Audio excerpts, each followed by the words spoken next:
And I have Republicans who come to me and say, that's wrong what AIPAC is doing to you. Let me talk to my AIPAC person. By the way, everybody but me has an AIPAC person. I'll talk to my AIPAC guy and see if I can get him to dial those ads back. Those are the words of a sitting U.S. congressman describing the shadow government in D.C. Every election cycle, we're told our vote is our voice, but in 2026, your voice is being drowned out by a $100 million machine designed to pick your representative before you even get to the ballot box. Today, we're exposing how AIPAC and the Israeli lobby has rigged the primary system and how they use their babysitters to keep your politicians in reach. And now we wonder, why does the Israeli lobby and AIPAC care so much about primaries? Well, it's because 80% of districts in the United States, the primary is the real election. Because they're safe districts, they're always going to be won by a Republican or a Democrat. And if AIPAC can unseat one of their dissenters in June, then they don't have to worry about them in November. In 2024, we saw AIPAC dump a record-breaking amount of cash to take incumbents out, like Jamal Bowman, who was in the most expensive primary race ever. There was $12 million in ads that were against his candidacy and $6 million that were pro his opponent, and most of this money was supplied by the Israeli lobby and most of it by AIPAC. And this is not the only situation. We had other people get ousted in primaries because AIPAC supported and ran an opponent. And AIPAC did this in 2024, and they're going to do a lot more of it in 2026. And what they do is they use their dark money to attack candidates not on Israeli issues, but local issues, which effectively tricks voters into voting for a lobby-approved candidate without even knowing it.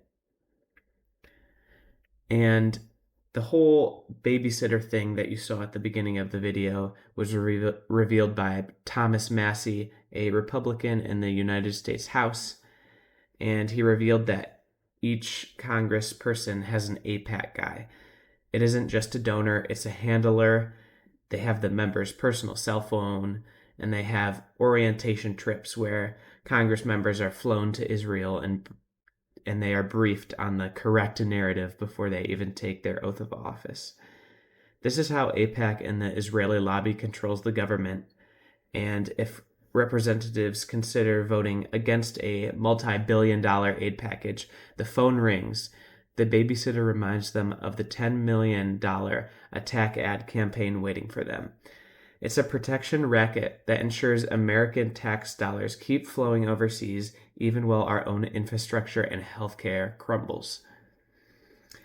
And they don't just buy politicians. They buy media, they buy other people, they buy gatekeepers through educational grants and fellowships. AIPAC aligned groups ensure that the mainstream journalists keep the narrative pro-Netanyahu and pro-Israel. Anyone who speaks up against the Israeli government is immediately targeted, smeared in the media, and financially blacklisted. It's a closed loop of influence that keeps going, and it keeps the American public in the dark about where their money is actually going. And as we can see, in 2024, in primaries, there were lots of GOP primaries, less Democratic primaries, but AIPAC endorsed candidates won in almost all of the primaries.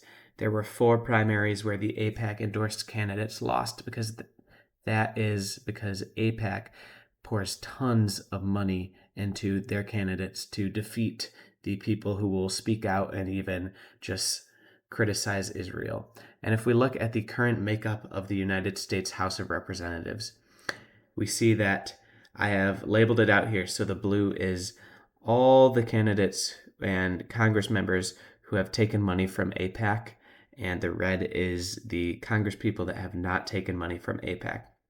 And as you can see, there's a huge, huge majority of congresspeople who take money from AIPAC.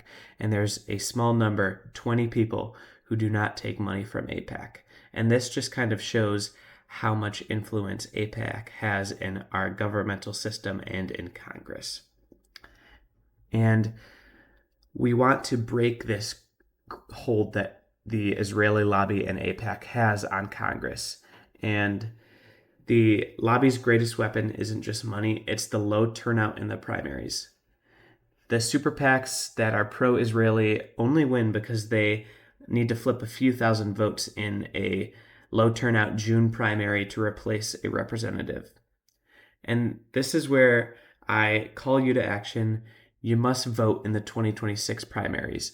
You can check your schedule. There are some primaries as early as March, and you should check the candidate filings. You can see who's receiving money from AIPAC or the United Democracy Project, which is another pro-Israeli super PAC.